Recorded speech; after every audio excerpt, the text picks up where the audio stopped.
आज हम शुरू कर रहे हैं एक बहुत ही इंटरेस्टिंग और बहुत ही इम्पॉर्टेंट यूनिट नीट एग्ज़ाम्स के लिए। इस यूनिट का नाम है जेनेटिक्स।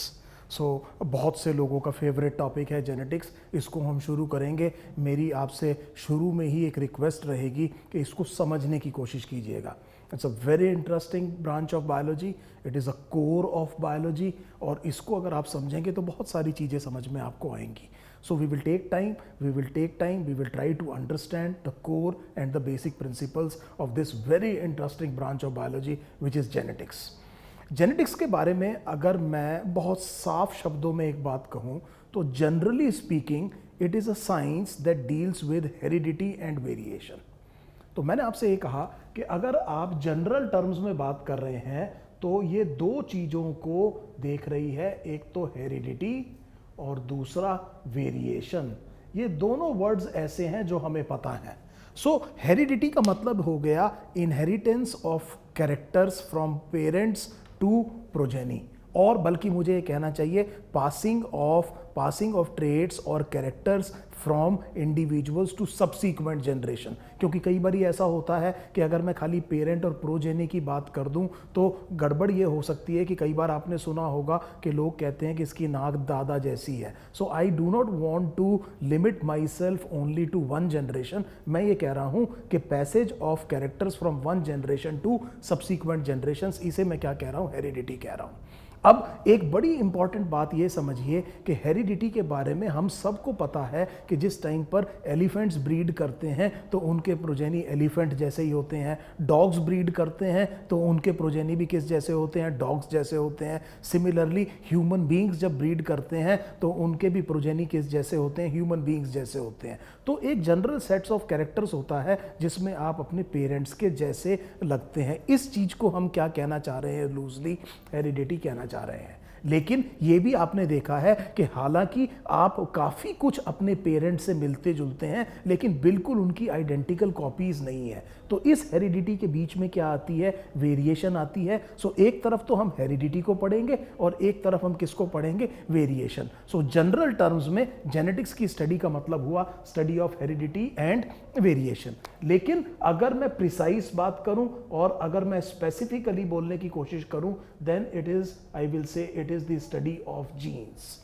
सो हम बात करेंगे कि genetics is the study of genes, अगर आप मेरे से स्पेसिफिकली पूछ रहे हैं। और ये जो जीन्स हैं they are units of heredity, और किस तरह से वो सेल में काम करती हैं, किस तरह से वो इंटरैक्ट करती हैं, किस तरह से वो ट्रेट्स को या कैरेक्टर्स को प्रोड्यूस करती हैं, किस तरह से हम ये देखेंगे कि पूरा का पूरा जो उनका स्पेक्ट्रम है, इसके स्टडी को हम कहते हैं जेनेटिक्स। सो जेनेटिक्स हम कई लेवल पर स्टडी करेंगे। हम ये देखेंगे जीन सेल के अंदर क्या कर रही है, हम ये देखेंगे जीन बना क्या रही है, हम ये देखेंगे जीन किस तरह से एनवायरनमेंट के साथ में इंटरेक्ट कर रही है। हम ये भी देखेंगे कि इस जीन को क्या हम अपने एडवांटेज के लिए मैनिपुलेट कर सकते हैं। तो ये सारी चीजें किसके गैम्बिट में आती हैं, जेनेटिक्स के गैम्बिट में आती हैं। सो बड़ी वास्ट साइंस है, जैसा मैंने आपसे कहा कि बहुत कोर है बायोलॉजी का, और कई सारे डिसिप्लिन्स के साथ में इसका इंटरसेक्शन होता है। For example evolution.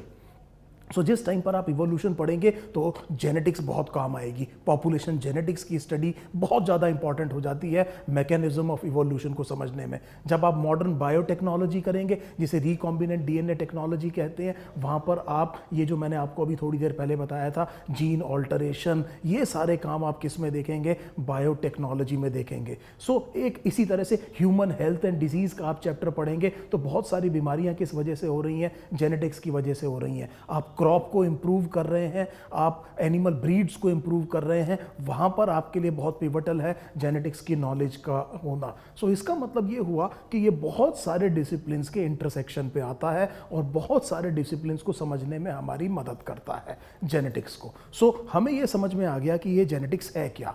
तो मैं इसको ये रिपीट कर रहा हूं कि generally speaking it is the study of heredity and specifically speaking it is the study of genes. अब आप ये समझिए कि ये जो जेनेटिक्स है इसके बारे में लोगों के बहुत सारे ख्याल बहुत प्री हिस्टोरिक टाइम से थे।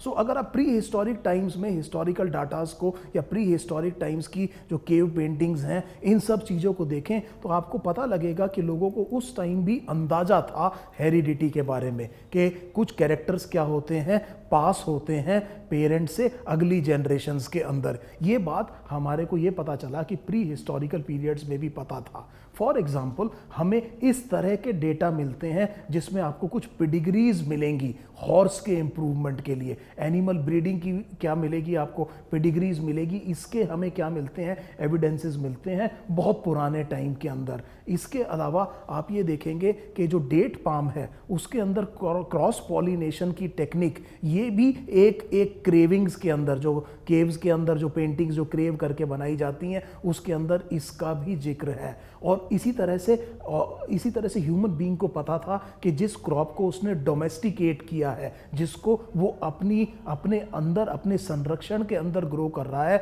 उसको किस तरह से इम्प्रूव किया जा सकता है, कैसे कुछ पेरेंट्स को लेकर के एक बढ़िया ब्रीड तैयार की जा सकती है। ये सब आइडिया बहुत पहले से चले आ रहे थे, लेकिन फॉर्मली जो जेनेटिक्स की एस्टेब्लिशमेंट हुई, the credit goes to a very very great scientist who is called as Gregor Johann Mendel. Now this Gregor Johann Mendel is called as the father of genetics. So let us look at the picture of this great man Gregor Johann Mendel, and he is called as, this is the picture of Mendel, and he is called as the father of genetics. Basically it was his experiments that led to the establishment of genetics as one of the central themes of modern biology. सो हमें ये समझ में आ गया कि ये जो Mendel है इसके एक्सपेरिमेंट्स की वजह से बायोलॉजी एस्टैब्लिश हुई, अल्टीमेटली एक सेंट्रल और कोर थीम की तरह बायोलॉजी का जेनेटिक्स एस्टैब्लिश हुई। So this is very important. Gregor Johann Mendel was an Austrian monk. So please understand he was an Austrian monk, और उसने अपने गार्डन में कुछ एक्सपेरिमेंट्स किए एक प्लांट के ऊपर। उस प्लांट को अभी हम देखेंगे जिसे हम गार्डन पी कहते हैं। और ग्रेगर जोहान मेंडल की एक बड़ी अच्छी बात ये थी कि he was a very good statistician, he had a good knowledge of mathematics. This is very very important to understand. So हम ये समझ लेते हैं कि ग्रेगर जोहान मेंडल एक बहुत बढ़िया स्टैटिस्टिशियन था और उसको एक बहुत अच्छी नॉलेज किसकी थी, मैथमेटिक्स की थी। जब उन्होंने अपने एक्सपेरिमेंट्स बार बार किए और उन्होंने ये देखा कि कुछ रिजल्ट्स बार बार रिपीट हो रहे हैं, उसी प्रोपोर्शन में रिपीट हो रहे हैं, then he could understand that there must be some laws governing the phenomena that he was observing on his experiments on the garden pea plant, and therefore he was able to formulate what are called as the Mendel's laws of inheritance, and these are the central pillars of the study of biology. Mendel से पहले एक बात बहुत ध्यान से समझिए, Mendel से पहले जो आइडिया था इनहेरिटेंस के बारे में, ये तो लोगों को पता था कि लाइक ब्रीड्स लाइक, ये तो दिख रहा था, हेरिडिटी। अभी मैंने आपको बताया लोग क्रॉप को इंप्रूव कर रहे थे, लोग अपने एनिमल्स को क्या कर रहे थे, बेटर ब्रीड बना रहे थे, तो they were aware of it, they were not aware of the basic principles behind it, how the characters are actually inherited from the progeny to the subsequent generation. This was a big question mark, they were not aware of this. लेकिन कुछ hypothesis थे right from the time of Hippocrates. Hippocrates is called as the father of medicine. The idea was of blending inheritance. So हमने ये कहा कि pre Mendel era में एक बहुत इंपॉर्टेंट जो कंसेप्ट था, mind you this is obsolete now, यह अब क्या है, ऑब्सोलीट है। मैं हिस्टोरिकल बैकग्राउंड की बात कर रहा हूं कि मेंडल से पहले जो आइडिया था वो आइडिया था कि देयर इज ब्लेंडिंग इनहेरिटेंस। इस ब्लेंडिंग इनहेरिटेंस का मतलब हम समझने की कोशिश करते हैं। अगर आपने कभी पढ़ा है तो डार्विन ने इस चीज को कहा था, डार्विन भी फॉलो करता था व्हाट इज कॉल्ड एज पैनजेनेसिस। इस बात को समझिए, लोग ये सोचते थे, हिपोक्रेटिस से लेकर के इवन डार्विन तक लोग ये सोचते थे कि आपकी बॉडी का हर एक ऑर्गन अपना एक माइन्यूट माइक्रोस्कोपिक रेप्लिका बनाता है जिसे हम जेम्यूल या पेनजीन कहते हैं। सो इसका मतलब ये हुआ कि लिवर ने एक बहुत छोटा सा माइन्यूट माइक्रोस्कोपिक लिवर बनाया, हार्ट ने हार्ट बनाया, and so on and so fourth. और ये सारे के सारे रेप्लिका किधर आ जाते हैं, गैमेट्स में आ जाते हैं। सो मेल बॉडी के सारे रेप्लिका किधर आ गए, मेल गैमेट्स की। और फीमेल बॉडी में सारे रेप्लिका किधर आ गए, फीमेल गैमेट में आ गए, और उन दोनों का जब फर्टिलाइजेशन हुआ तो ब्लेंडिंग हो गई, जैसे कि दो कलर्स आपस में मिल जाते हैं। इसीलिए आप कुछ ट्रेट में अपने फादर जैसे होते हैं, कुछ ट्रेट में अपनी मदर जैसे होते हैं, लेकिन थोड़े से उन दोनों से अलग होते हैं। लेकिन ब्लेंडिंग में एक बहुत इंपॉर्टेंट चीज है, मैं एक डायग्राम से आपको समझाने की कोशिश करूंगा कि ब्लेंडिंग का मतलब क्या है। अगर हम मान लीजिए ब्लेंडिंग में किसी फ्लावर को अगर हम ब्लेंड करने की कोशिश करें, तो अगर आप यहां देख रहे हैं ये रेड और वाइट फ्लावर का हम क्या करा रहे हैं, फर्टिलाइजेशन करा रहे हैं। तो इसमें आप देख रहे हैं कुछ पिंक बन रहे हैं, कुछ फ्लावर्स कैसे बन रहे हैं, पिंक बन रहे हैं। कैन यू सी कि आप देख रहे हैं कि ये ब्लेंडिंग की वजह से ये फ्लावर कैसा बन रहा है, पिंक बन रहा है। और धीरे धीरे जब आप करते जाएंगे तो आप ये देखेंगे कि करीब करीब सारे के सारे फ्लावर्स कैसे हो जाएंगे, पिंक हो जाएंगे। ब्लेंडिंग इनहेरिटेंस में कन्वर्जेंस है। कन्वर्जेंस का मतलब कन्वर्जेंस ऑफ कैरेक्टर है। आप ये देख रहे हैं यहाँ पर रेड और वाइट था, और कुछ जनरेशंस के बाद में आप देख रहे हैं कि फ्लावर केवल किस तरह से दिखाई दे रहे हैं, इंटरमीडिएट दिखाई दे रहे हैं। इन दोनों के स्पेक्ट्रम के बीच का कोई फिनोटाइप बन रहा है। This is the central theme of blending of inheritance where convergence take place. मेरे ख्याल से आपको यह समझ में आ गया कि मेंडल से पहले जो प्रिंसिपल जो लोगों के दिमाग में था कि चीज़ें कैसे इनहेरिट होती हैं, उसे हमने क्या कहा, ब्लेंडिंग इनहेरिटेंस कहा। और ये समझिए कि मेंडल इस चीज़ में बिलीव नहीं करता था कि इनहेरिट क्या कैरेक्टर्स क्या होते हैं, आपस में ब्लेंड होते हैं। I hope this thing is absolutely clear. Mendel was absolutely sure that there is something else behind it and blending may not be the right answer. लेकिन ये बात फिर मैं तीसरी बार बता रहा हूं कि प्री मेंडल एरा में लोग ये सोचते थे कि कैरेक्टर आपस में क्या होते हैं, ब्लेंड होते हैं। Now let us talk about Gregor Johann Mendel. ये ग्रेगर जोहान मेंडल जो मैंने आपको बताया ऑस्ट्रियन मॉन्क है, इसने 1856 और 1863 के बीच में कुछ सीरीज ऑफ एक्सपेरिमेंट्स किए, और जो इन्होंने एक्सपेरिमेंटल मटेरियल लिया वो एक प्लांट था, उस प्लांट का नाम है पाइसम सटाइवम। देखिए एक बहुत इंपॉर्टेंट कैरेक्टर मैं आपको बता रहा हूँ, एक बहुत इंपॉर्टेंट क्वेश्चन मैं आपको करा रहा हूँ। मान लीजिए कोई भी जना अगर आपसे पूछता है कि किसी भी एक्सपेरिमेंट की सक्सेस का सबसे बड़ा रीजन क्या है, सबसे बड़ा रीजन ये होगा कि आपने क्या एक्सपेरिमेंटल मटेरियल चूज किया है। बड़ी सिंपल बात यह है कि अगर मैं ये प्रूव करना चाहता हूं कि सिगरेट स्मोकिंग की वजह से हार्ट अटैक हो सकता है, मान लीजिए कोई कॉजल रिलेशनशिप है कि नहीं है, और मुझसे कोई कहे कि आप ये एक्सपेरिमेंट कीजिए, तो मैं नॉन स्मोकर्स पे एक्सपेरिमेंट करके शायद इसको प्रूव नहीं कर पाऊंगा। So please understand the choice of the experimental material is absolutely critical for the success of any experiment, and that is where Mendel selected garden pea और पाइसम सटाइवम।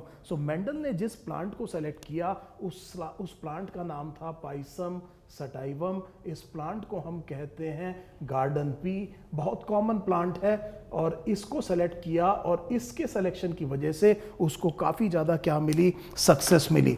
हम इस प्लांट की एक बार फोटोग्राफ देखते हैं।